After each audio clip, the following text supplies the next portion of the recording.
Hi, this is Kerry Artek with Wicked Stocks bringing you the daily Apple report for Thursday, May 4th, 2023. Before we click through all the charts, I just want to encourage you to please click like each and every time you watch the daily Apple report and subscribe to the Wicked Stocks YouTube channel. You'll be provided notification each and every time new content has been uploaded. And that includes the daily Apple and the daily Tesla report. And check out wickedstocks.com, where we offer a full assortment of daily and weekly analytical videos just like this: daily Triple Q report, daily SPY report, weekly analysis in the S&P 500, NASDAQ 100, the long bond ETF, the TLT, and 2 individual stock picks every week you never see on YouTube, all for a very reasonable $47 a month and a 5-day free trial that goes with it. So anyway, check out wickedstocks.com. Here we are, weekly chart. We'd mentioned in January how when we were testing long-term support in the 120s, the 170s should be considered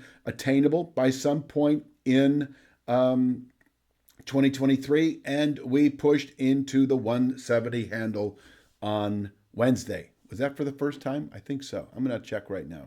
I think so. Yeah. No, we actually... we've been pushing into the 170 handle for actually a few days. So I take that back. But we put out a new high, actually, and we came very close to testing 171.35. 170.92 was the high. And so we, as I've been saying now for the better part of a week, are now susceptible to falling off in a meaningful way as we move not only through the rest of the week, not only through the rest of the month, but into the third quarter even. And so let's take a look. I'm going to show so that we've tested long-term resistance. Just once again, if you're long those 170 something out of the money calls and you're still long, I would suggest liquidating at least some of them. Now, yes, there is a chance this market could come right back over the next few days, settle the week above 171.35 by a 1% margin, 173.06 or higher, by the way, and then off we are for another significant run over the months ahead. But until then, this is an area we can grow overbought long term. And in fact, one of the developments that played out on Wednesday was a key reversal high. We pushed to a new pullback high, the highest we've been since the January low, and we closed below. I need to confirm that. We closed below Tuesday's low of 167.54. And yes, we closed around 167.45. So key reversal high at the top of a move.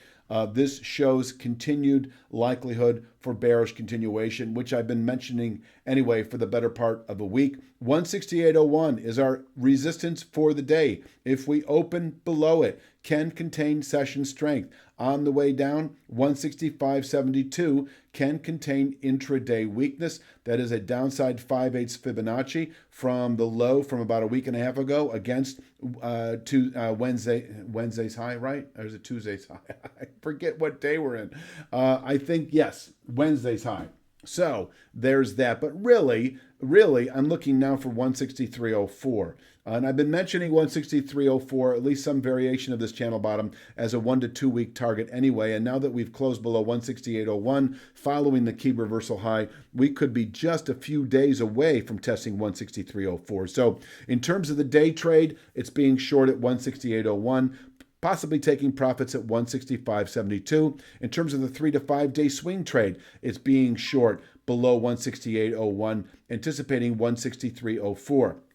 The 3 to 5 day swing trade also offers opportunities in the 171.07 to 171.35 region. 171.07 is the daily chart channel top. 171.35 is the weekly chart channel top. We've pushed into the zone. The market now susceptible for meaningful bearish rotation.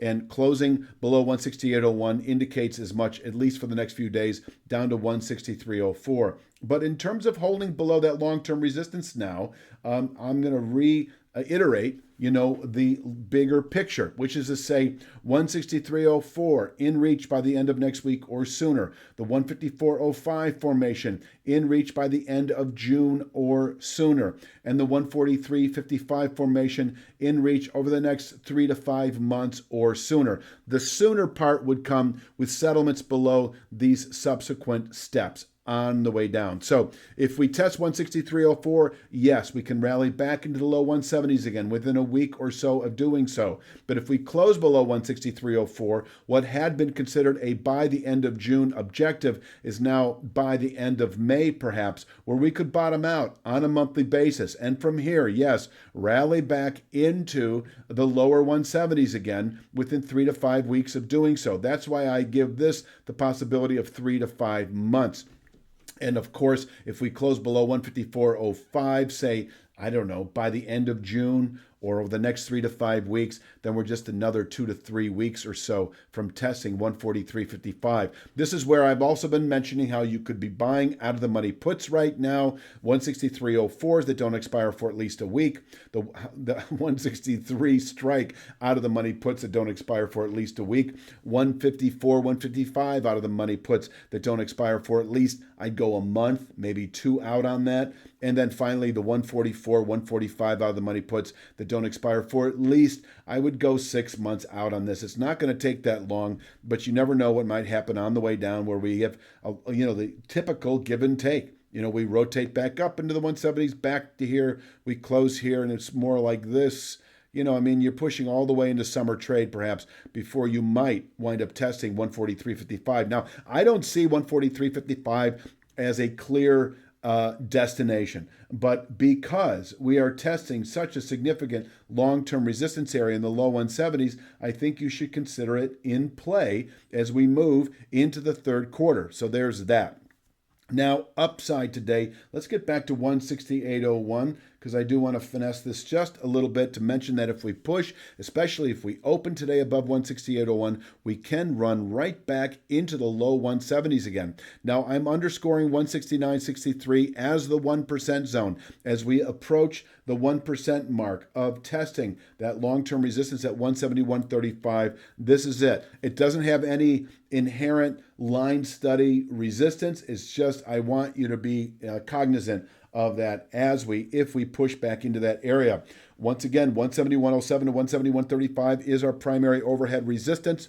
We've tested it, and now the market's susceptible to meaningful bearish rotation as we move into, I'm going to say, the third quarter. Now, if tomorrow, for instance, we settled the week above 171.35, it needs to be by a 1% margin. And so, yes, if we close Friday, tomorrow, above 171.35 by the 1% margin, which is 173.06 or higher, Friday settlement, then this market is showing continued gains, the likelihood thereof, 182.94, that all-time high from January of 22, probably reached within 3 to 5 weeks. And over the next 5 to 8 months, I'd say possibly by the end of the year, we should continue on up to this 217.40 long-term channel top. And so if that were to occur, of course, near-term investors could reach for 183 out of the money calls that don't expire for at least a couple of months, or you could just buy the stock, put it in your back pocket for the rest of the year, or you could buy 220 or 230 out of the money calls that don't expire for at least a year. Anyway, I think that pretty much summarizes it for the day. I'm kind of scrolling through the images, and I'll leave you with this one. I think this is most appropriate for the day itself. I'll be back tomorrow with Friday's Apple report. Please click like, subscribe, and please check out wickedstocks.com. You have a great evening.